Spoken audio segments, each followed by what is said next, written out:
Imaginez un monde retenait souffle. Deux superpuissances nucléaires, ennemies dans une confrontation terrifiante, face à face.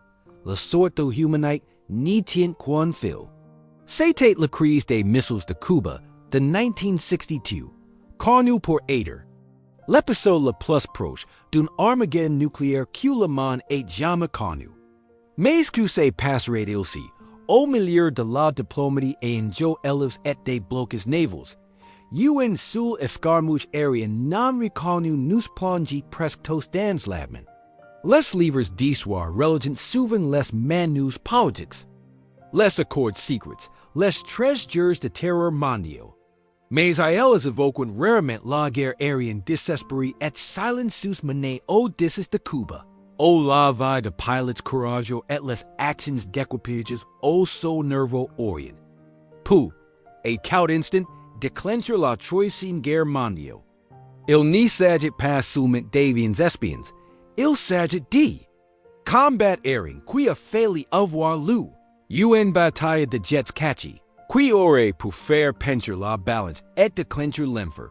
Si aspect négligé de la crise révèle une vérité effrayante, malgré les malheureuses intentions des dirigeants, les erreurs de calcul, les erreurs humaines et le chaos absolu des combats auraient pu prendre le pas sur la diplomatie. Cela explique pourquoi, aujourd'hui encore, les leçons tirées des quasi-accidents aériens restent aussi cruciales que la signature de tout traité. Rejoignez-nous pour une plongée dans les opérations clandestines, les missions de reconnaissance, audacieuses et les situations critiques qui marquent la bataille aérienne secrète de Cuba. Nous explorons les avions sophistiqués impliqués, les décisions désespérées prises par les commandants au saut et commande. Par pure chance et une de dernière minute, un combat aérien n'a pas déclenché de catastrophe mondiale. Voici comment quelques instants de tension dans les airs ont fait toute la trajectoire de la guerre froide. Et pourquoi, encore aujourd'hui, nous sommes redevables aux ombres de l'histoire. Avant les balais précis d'un combat aérien, avant le calcul terrifiant de la stratégie nucléaire, le problème était celui-ci. Reconnaissance et interdiction comment savoir si que fait votre adversaire, surtout à une époque où les tensions s'intensifient rapidement, et une fois que vous le savez, comment l'aider, ou du moins le dissuader, sans déclencher un conflit plus vaste. Ces questions, simples dans leur formulation, ont guidé l'innovation militaire pendant des siècles. Les premiers temps de la guerre, les armées cherchaient et prenaient l'avantage par l'observation. Les éclaireurs, les espions, et même les montgolfiers du siècle étaient des tentatives rudimentaires pour observer les lignes ennemies. L'avènement de l'avion au début du siècle et révolution cette technique. Soudain, un pile. Dans le ciel, offrait une vue inégalée du champ de bataille, fournissant des renseignements capables de renverser le cours d'une bataille. Les premiers penseurs et stratégistes militaires ont rapidement saisi si potentiel, conservant des avions non seulement pour le bombardement ou le combat, mais spécifiquement pour photographie aérienne et surveillance, pendant les premières et secondes guerres mondiales. Les avions de reconnaissance sont devenus essentiels. Souvent des armes ou légèrement armes, ils contiennent sur leur vitesse et leur altitude pour échapper aux chasseurs ennemis. Mais les progrès technologiques aéronautiques ont également entraîné le développement des moyens de les intercepter. Cela est conduit au développement des premiers avions de reconnaissance, avions de chasse, conquêtes pour abattre les bombardiers et les avions de reconnaissance ennemis. Le concept de dogfight, un combat aérien rapproché, est devenu un classique militaire, un test des compétences des pilotes et des performances des machines. Cependant, la guerre froide présentait un nouveau défi, bien plus dangereux. L'enjeu n'y s'est limité. Plus l'avantage tactique, mais le survie existentiel. Avec l'essor de la société fermée de l'Union soviétique, des renseignements fiables sur ses capacités militaires, notamment son programme nucléaire, des vignerons essentiels. Les méthodes de reconnaissance traditionnelles se révélant insuffisantes. Il en résulte un besoin urgent d'avions capables de voler plus vite et de rester indétectables au-dessus des territoires hostiles. Les premières tentatives pour y parvenir consistent à repousser les limites des conceptions des bombardiers existantes et les alléger à l'ajouter des caméras spécialisées. Mais ces systèmes restent vulnérables. Les tentatives infructueuses se soldent souvent par des avions abattus, des pilotes captures ou des missions compromises. Le problème fondamental réside dans la sophistication croissante des défenses aériennes soviétiques, notamment leurs missiles sol-air, SAM, et leurs intercepteurs à haute altitude. Comment mener une reconnaissance au-dessus d'un adversaire aussi lourdement défendu sans déclencher une guerre ouverte? Cette question est devenue le moteur du développement des avions espions les plus performants et des mesures désespérées prises pour les orateurs. Ouvrir la voie aux confrontations aériennes clandestines qui allaient définir la guerre froide. L'étincelle qui déclenche l'art de la reconnaissance stratégique à haute altitude, préparant ainsi le terrain pour la crise cubaine, est venu du besoin urgent, presque désespéré, de renseignement sur les capacités soviétiques. La perception du déficit en matière de bombardiers. Puis du déficit en matière de missiles. Des années 1950 et pousse les États-Unis à recruter un avion capable de voler, si haut qu'il serait intouchable par les intercepteurs soviétiques et les premiers missiles sol-air. Ce problème apparemment insurmontable et trouve sa solution dans un avion révolutionnaire, l'U-2 Dragon Lady, l'inventeur principal et la force motrice derrière l'U-2 était Clarence Kelly. Johnson, le légendaire responsable des projets de développement avant de Lockheed, surnomme les Skunk Works. Johnson était un génie de l'ingénierie aéronautique, réputé pour ses capacités à concevoir des avions révolutionnaires. Dans le plus grand secret, et avec des délais serrés, sa motivation était claire. Construire un avion capable de fournir des renseignements photographiques au-dessus d'un territoire hostile sans être abattu, une tâche jugée impossible par beaucoup. Son expérience, imprégnée d'une approche pragmatique et pragmatique de l'ingénierie, lui a permis de se défaire des idées rex. Le premier prototype fonctionnel de l'U-2, initialement design CL-282, fut construit à une vitesse étonnante. Son volume inaugural, ULUNO 1955, essai fonction était d'une simplicité trompeuse. Voleur extrêmement haut, importer une caméra puissante et rester indétectable. Mais son génie résidait dans sa conception radicale. Il s'agissait essentiellement d'un planeur motorisé, dont des ailes longues et fines, rappelant celles des planeurs, qui lui permettait d'atteindre des altitudes dépassant 70,000 pieds, plus de 21,000 mètres. Being au-dessus du plafond opérationnel de tout avion de chasse au système SAMCONTEMPOR AI, les avancées techniques majeures furent multiples. Tout d'abord, sans le légèrement solide, optimisé pour le volume et haute altitude, était révolutionnaire. Deuxièmement, le développement du moteur à forte poussée était fiable turboteur Pratt & Whitney J57P37, spécialement modifié pour des performances simultanées en haute altitude, était crucial. Mais l'avancée la plus importante fut peut-être les systèmes de caméra conquis par James Baker et développés par Perkin Elmer. Ces appareils photospécialistes pouvaient photographier de vastes étendues de territoire avec une résolution incroyable et des altitudes extrêmes, fournissant des détails sans précédent sur les installations militaires soviétiques. Les obstacles étaient immenses. Obstacles. Technique Stella incluait le défi de créer un cockpit pressurisé pour les pilotes à altitudes proches de l'espace. De développer un carburant spécialiste qui n'égalerait pas à la difficile mine de terre en toute sécurité un avion aussi unique et à rapport hauteur, larger elevate. Quietate notewarmant difficile agere bass vidas. Obstacles. Social et politics il sigissate de convaincre. Les dirigeants militaires sceptiques que avian diaprons aussi fragile pourraient capar aux soviétiques et.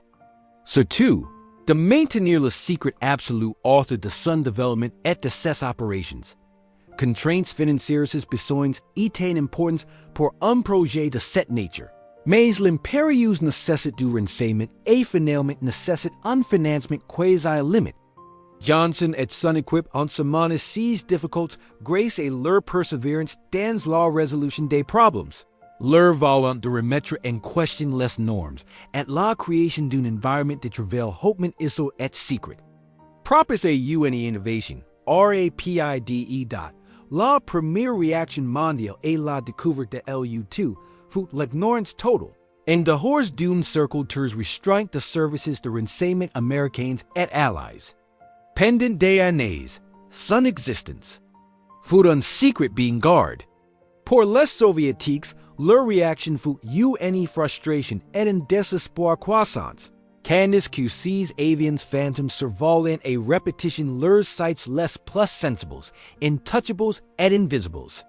Cette incapacité contre l'U2 alimentait directement leur propre développement frénétique d'intercepteurs à haute altitude et de missiles solaires, ouvrant la voie aux inévitables et dangereuses confrontations qui définiraient l'acquire.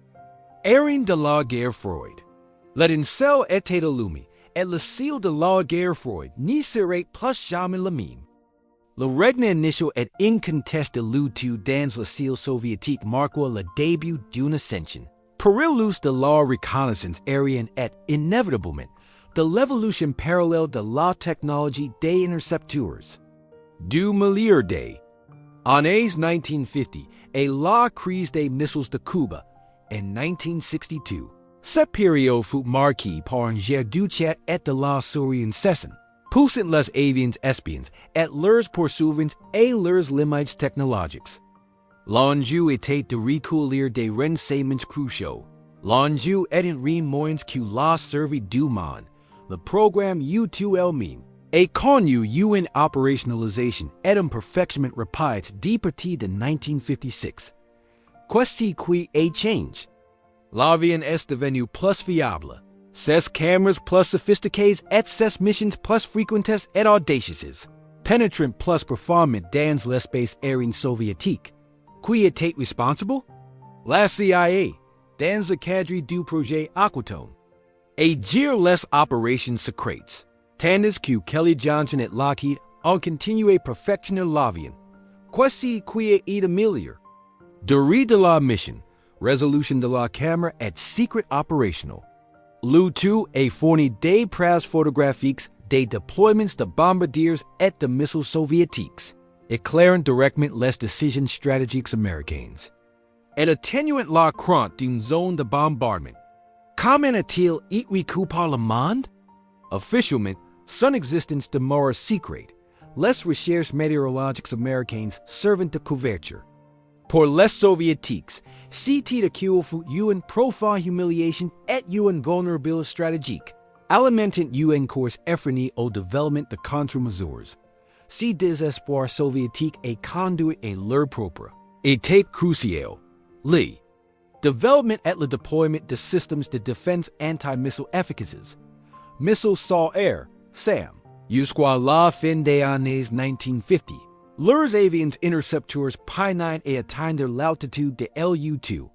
La percée fut réalisée à VECS-75. Vena, nom de rapport OTAN SA2 Guideline, système SAM quasi qui a changé.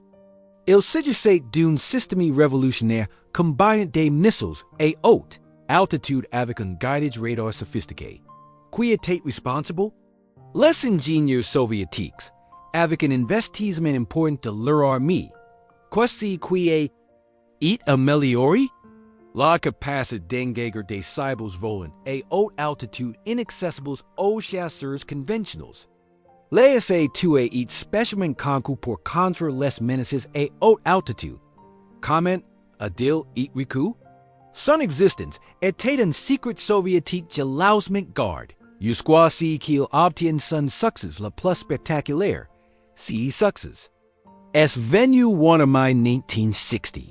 LORSQ-UUN missile soviétique SA-2 est abattu un pilot des U-2 Francis Gary Palliser le territoire soviétique. Quasi qui change. Si événement et Louis Sell et brise le mythe de l'invulnérabilité des l'U-2 et révélé l'intégralité du programme de renseignement secret. Il provoque un incident international majeur, fait un échouer un sommet américano-soviétique crucial. Qui était responsable? Forces de défense aérienne soviétiques. Questi qui est amélioré. Du point de vue soviétique, il s'agissait d'une validation majeure de leur technologie SAM et d'un coup de propagande. Du point de vue américain, fallait révéler UNE. Vulnérabilité critique et imposer UNE réévaluation des tactiques de reconnaissance aérienne. Comment a-t-il été reçu par le monde? Avec indignation et chaos diplomatique, les États-Unis furent surpris en train de mentir sur leurs vols météorologiques. Portant gravement atteinte à leur réputation internationale et intensifiant les tensions de la guerre froide. Ce événement marqua la fin des services directs de l'Union soviétique par DU-2. La défaite de powers, et contraint les États-Unis à rechercher des solutions de reconnaissance alternatives, encore plus extremes. Fallait a conduire à l'accélération rapide de la programme SR-71 Blackbird Bean. Qu'il n'est pas été déployé pendant la crise des missiles de Cuba, Imaginez, de coup directement de la vulnérabilité del single quotes U-2.Q single quotes SC qui a change. L'SR-71 visait à vitesse et altitude au-delà de tout ce qui est vu auparavant, Mach 3 plus et altitudes supérieures, et 85,000 pieds, concourt pour simplement distancer et dépasser n'importe quel missile au chasseur. Qui était responsable? Encore UNE Force, Kelly Johnson et Lockheed Skunk Works. Questi qui est amélioré? Vitesse et altitude inégales pour la reconnaissance, le rendant pratiquement invulnérable. Comment a-t-il été reçu? Développé dans le plus grand secret, il symbolisait la prochaine génération de reconnaissance stratégique. Cette ascension chronologique des avions espions et de leurs intercepteurs de missiles, et immédiatement prépare le terrain pour la crise des missiles de Cuba. Lorsque des missiles soviétiques ont été découverts à Cuba en octobre 1962, le U-2 était le seul appareil capable de fournir les renseignements photographiques à haute altitude essentiels pour confirmer la menace. La tension était palpable. Les États-Unis savaient que les Soviétiques disposaient de SA-2 après l'incident de Powers. Les Soviétiques savaient que des U-2 américains survolaient Cuba. Fallait créer une situation extrêmement volatile, où chaque volume, chaque signal radar et chaque interception potentielle risquait de dégénérer en un véritable combat aérien, qui a failli déclencher la Troisième Guerre mondiale. La connaissance des capacités du SA-2, combinée aux besoins impériaux de renseignements, et transforme le ciel cubain en l'un des théâtres d'opérations les plus dangereux de la guerre froide. La crise des missiles de Cuba de 1962 et l'intense jet du chat et de la souris aérienne qui la caractérise ont déclenché une profonde révolution dans la stratégie militaire et la collecte de renseignements. Il n'y s'agissait pas d'une invention unique qui explosait dans le grand public, mais plutôt de l'intégration du renseignement aérien en temps réel, et en jeu élèves, et la nécessité urgente d'une défense aérienne avancée contre une nouvelle classe de menaces. La crise a mis en évidence le moment où la reconnaissance stratégique est devenue une capacité de première ligne absolument indispensable, et où la vulnérabilité aux menaces de missiles sophistiqués est devenue une crainte palpable et existent-ils pour les superpuissances comme pour les petites nations? Pourquoi maintenant? La réponse était simple. Armes nucléaires se découvrent à Cuba de missiles balistiques soviétiques et moyens portés MRBM, capables de frapper. Les principles ville-américains transforment la menace théorique en réalité imminente.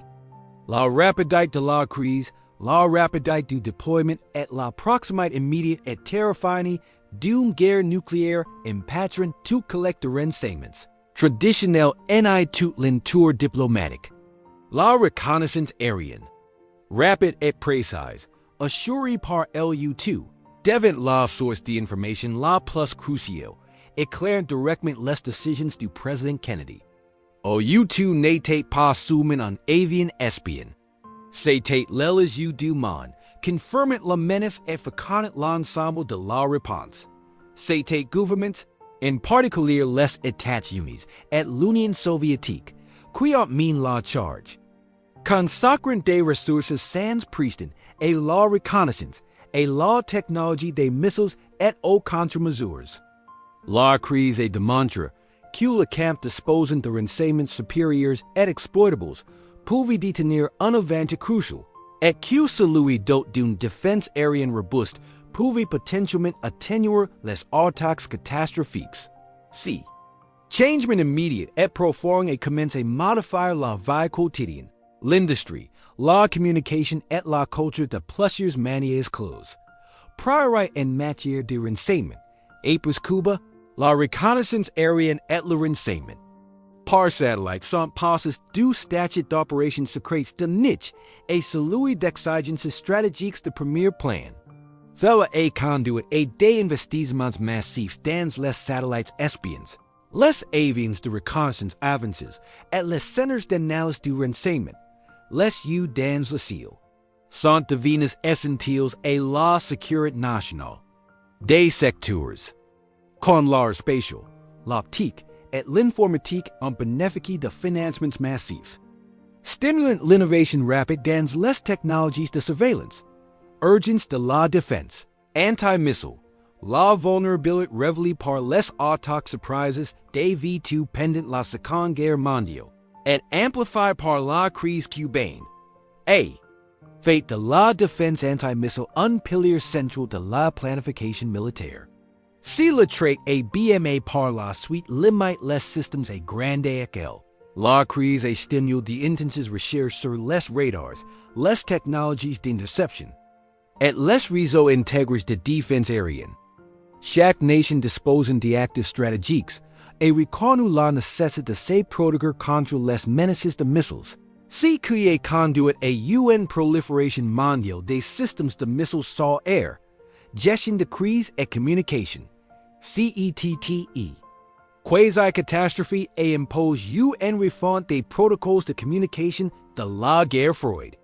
Le retard notoire dans la change de messages, pendant la crise est directement conduit à la création du hotline Moscow-Washington, le téléphone rouge, transformant la communication des superpuissances, passant de câbles diplomatiques.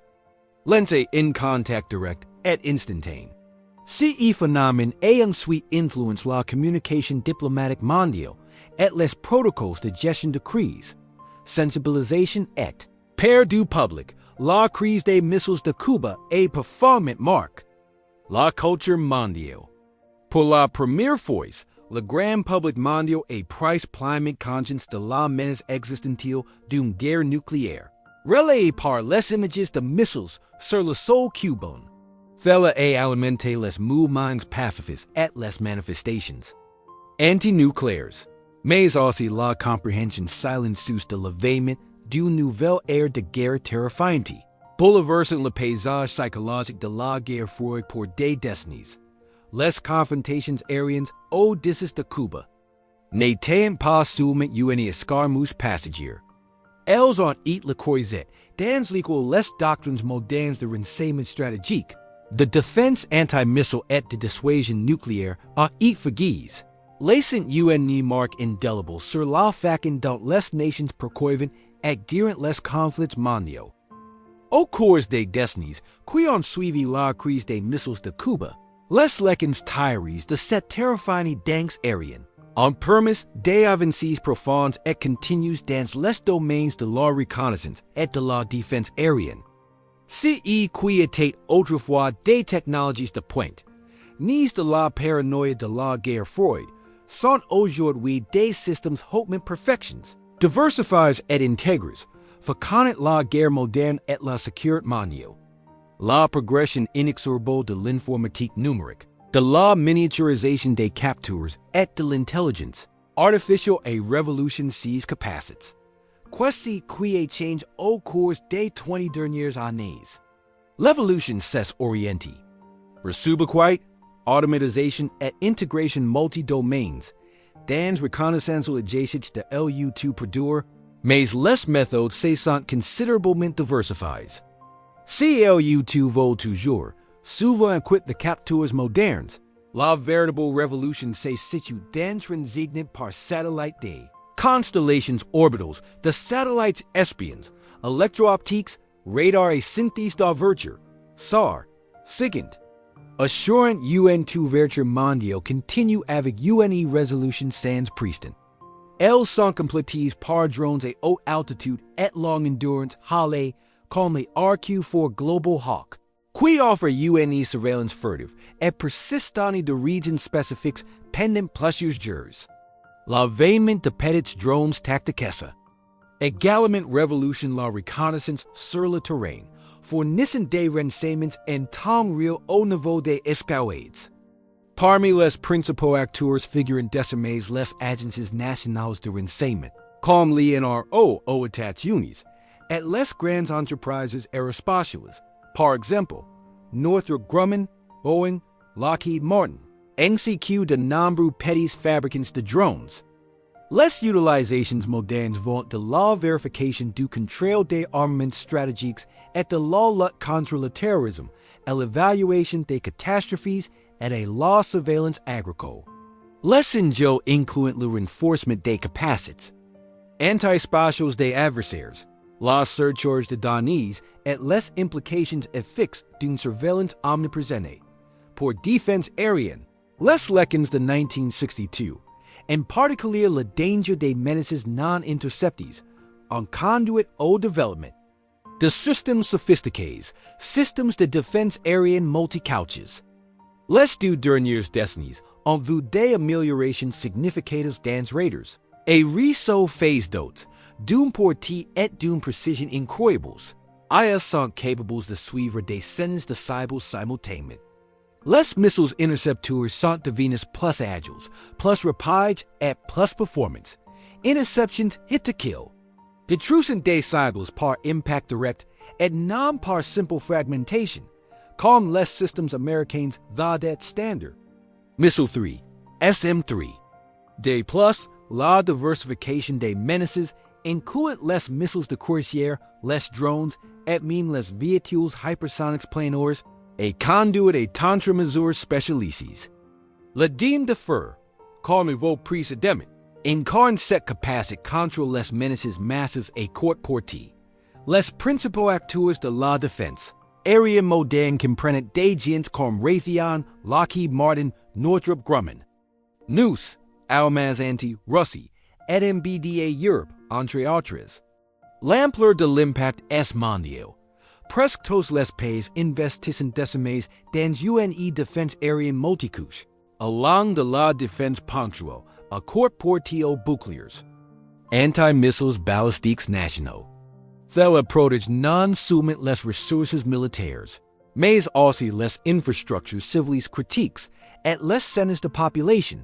En bref, les problèmes contemporains incluent la prolifération de missiles offensifs avancés et de drones sport. Les acteurs non étatiques, le défi de défense anti-missile hypersonique et le pure coût et complexité maintenir ces systèmes de pointe. Le brouillard de guerre, inhérent au combat aérien, démontré avec acuité en 1962, persiste encore malgré les avancées technologiques. Souligne le rôle crucial de la prise de décision humaine au sein de systèmes hautement automatisés. Le combat aérien qui, a failli déclencher la Troisième Guerre mondiale, reste un puissant rappel de la ténue frontière entre dissuasion et désastre. Avant l'ombre de la crise des missiles de Cuba et de ses escarmouches aériennes, le monde était un monde où les dirigeants pouvaient mal interpréter leurs intentions pendant des jours. o les renseignements cruciaux arrivent lentement. Et o la menace d'une attaque aérienne provenait encore largement de bombardiers pilotes. L'idée même d'une guerre nucléaire accidentelle, déclenchée par un malentendu aérien, était une construction théorique terrifiante, loin d'être une réalité irréelle. Les événements d'octobre 1962, en particulier leur composante aérienne, ont irrémédiablement modifié la politique mondiale, la stratégie militaire et même la conscience civile. Voici comment certains aspects de la vie ont été définitivement transformés. Primo du renseignement, la crise et confirme l'importance absolue et indéniable des renseignements précis et en temps réels. Photographies de l'U2 constituant. La clé de voûte de la stratégie de Kennedy lui permet de confirmer le déploiement des missiles soviétiques et d'éviter des décisions hâtives fondées sur des spéculations. Cela élève la reconnaissance stratégique des avions à haute altitude aux satellites espions naissants au rang de priorité absolue en matière de sécurité nationale. Cela justifie des investissements colossaux dans la collecte de renseignements, transformant à jamais la manière dont les superpuissances se surveillent mutuellement, conduisant directement au progrès de l'imagerie satellitaire, de la surveillance électronique et du renseignement humain, communication de crise et désescalade, les terribles quasi-accidents et les retards de communication de 1962, notamment l'absence de lignes directes et sécurities entre Washington et Moscou ont incité à une action immédiate. Cela est directement conduit à la création de la hotline Moscow-Washington, le téléphone rouge. En 1963, cette innovation, apparemment simple, a fondamentalement transforme la diplomatie des superpuissances, permettant une communication rapide et directe lors des crises futures. Un auto essentiel de désescalade qui conserve aujourd'hui son influence dans les relations internationales. Elle officialise la reconnaissance du risque de catastrophe mondiale qu'une rupture de communication pourrait engendrer. Impératif de défense aérienne. La vulnérabilité révélée par les missiles soviétiques à Cuba et la menace bien réelle d'un engagement avec les avions de reconnaissance américains ont souligné le besoin crucial de systèmes de défense aérienne avancés. Cela a stimulé le développement de missiles solaires, de réseaux radar et finalement de concepts de défense aérienne intégrés capables de suivre et potentiellement d'intercepter un large éventail de menaces aériennes, des bombardiers aux missiles. Partout dans le monde, les nations ont commencé à investir massivement dans une défense aérienne multicouche. Héritage direct de la paix, société en 1962, stratégie de la cour des raids et dissuasion nucléaire. La crise a fourni une leçon effrayante et concrète sur stratégie du bord du gouffre du rails du camps en scrute lab nucléaire et en recul. Cela a consolé le concept de destruction mutuelle assurée, DMA, comme une forme perverse de stabilité, mais également conduit à des traits ultérieurs de contrôle des armements, comme le trait d'interdiction partielle des essais nucléaires. Visant à empêcher que telles confrontations terrifiantes ni se reproduisent. La crainte d'un engagement aérien accidentel déclenchant un conflit plus vaste et performant, back in la doctrine militaire pendant des décennies. Si Foudan, tournant profond dans l'histoire de l'humanité, démontrant à quel point nous étions proches de la destruction. Les leçons de ces jours du Leroux, notamment la fragilité de la paix et le rôle crucial du renseignement et d'une communication claire, continuent de résonner. Le combat aérien, qui a failli déclencher la Troisième Guerre mondiale, rappelle avec force les immenses enjeux et la rencontre entre technologies de pointe et tensions géopolitiques, et pourquoi la vigilance et la retenue demeurent primordiales. Le spectre de ces quasi-combat aériens autour de Cuba en 1962 continue de hanter et de féconder l'avenir de l'aviation militaire, du renseignement et de la gestion de crise. Les leçons de ces jours du Leroux sont plus pertinentes que jamais. A law, the law proliferation des armes de pointe, et de la complexité des tensions géopolitiques. Alors, quel avenir pour les descendants de ces avions de reconnaissance et des systèmes conquis pour les contre? Pour reconnaissance, les tendances vont vers super persistence. Fusion multispectral et autonomy extremos satellites divined. Plus petits, plus nombreux et capables d'une surveillance quasi-continue. Integrant non-seulement l'imagerie optique et radar, mais aussi le renseignement électromagnétique. Seguint, et même des données hyperspectrales pour détecter des changements subtles. Les plateformes de haute altitude et de longue endurance évoluent vers la nouvelle génération. Systems de drone of sans pilot, UAs, de drones capables de voler pendant des semaines, voire des mois alimentés par l'énergie solaire OUNE. Propulsion avancée, fonctionnant de manière semi-autonome au sein de sans pilotes par l'IA. Les experts prédisent un avenir OUN surveillance permanente et par tous les temps, de n'importe quel point de la Terre sera possible, alimentant en permanence de vastes quantités de données. Cela inclura des données AVA NCE acute, EAS.R ENSEIGNENTS. Agos du lancement. Detectant les préparatifs de missiles, ou tout activate, inhabituel avant même que acte hostile ni se produise, dans défense aérienne. L'évolution est motivée par le besoin urgent de contre-missiles hypersoniques. Avions furtifs et essence massifs de drones la R&D actuel est axé sur systèmes de défense aérienne en réseau et distribués. Au chaque capture et chaque terraire. Sont connectés en temps réel, exploitant l'IA pour hiérarchiser les menaces et orchestrer les réponses sur de vastes zones. Cela comprendront des énergies dirigées, lasers et micro-ondes haute puissance, pour l'interception renable et massive de drones. NCQ, des intercepteurs cinétiques comptés pour les vitesses et menus extrêmes des menaces hypersoniques. Des travaux intensifs sont également mis sur technologies anti-furtives. De nouvelles bandes radar ou méthodes de détection quantique conquis pour détecter même les avions et faibles. Visibilité les plus avances. Des spéculations.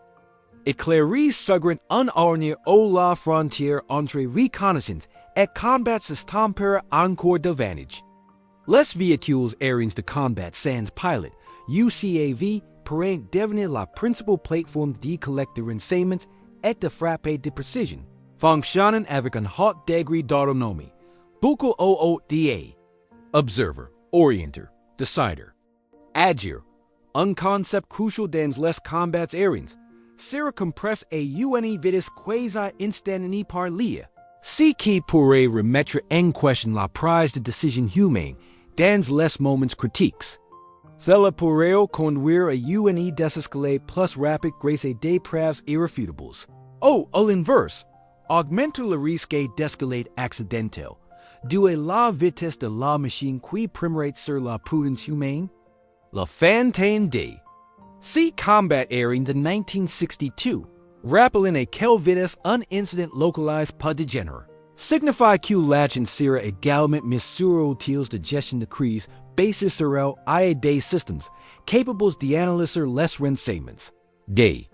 Prédire les voies d'escalade et de suggérer des mesures de désescalade en temps réel.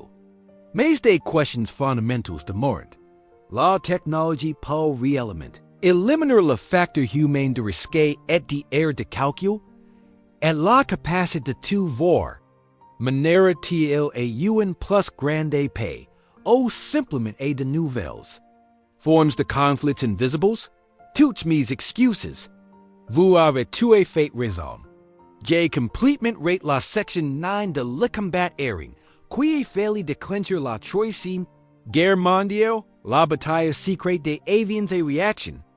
À Cuba, 1962. Merci de leur remarque.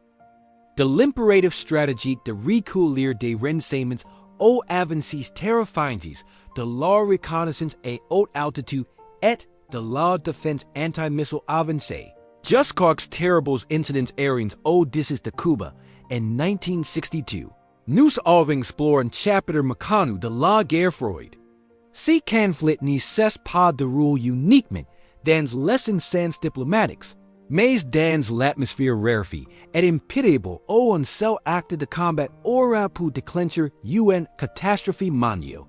Si combat aérien, qui n'est jamais véritablement éclaté, demeure un témoignage terrifiant de la fragilité de la stratégie nucléaire. L'héritage de ces journées tendues dans le ciel cubain est indéniable. Elles ont mis en évidence la fragilité de l'équilibre des pouvoirs, obligeant les dirigeants mondiaux à établir une communication directe, et à faire la gestion de crise, et à transformer à jamais la manière dont le renseignement est recueilli. Et utilis dans un monde interconnecté et enjeux élevés. Merci de nous avoir rejoints pour cette plongée dans l'un des moments les plus marquants de l'histoire. Et pourtant souvent méconnu. Si cette histoire méconnue vous est intéressante, n'hésitez pas à partager votre experience cette vidéo pour nous aider à partager. Si c'est important, partagez-le avec d'autres qui sont fascinés par les recoins cachés de l'histoire. Et commentez vos pensées dessus. Qu'est-ce qui vous le plus surprise dans cette bataille aérienne secrète? Pour en savoir plus sur les innovations technologiques et les événements historiques qui ont fait notre monde, consultez abonnez-vous et notre chaîne appuyez sur cette cloche de notification.